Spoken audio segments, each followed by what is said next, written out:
It's gone up in the air. This should be taken.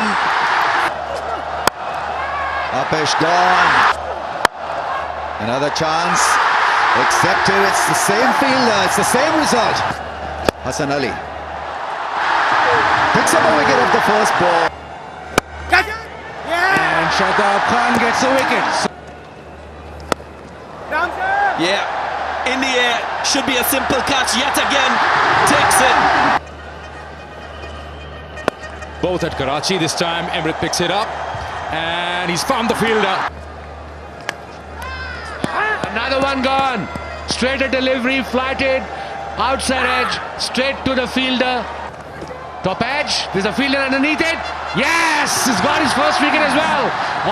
All happening for this youngster. 40 odd runs, 3 catches.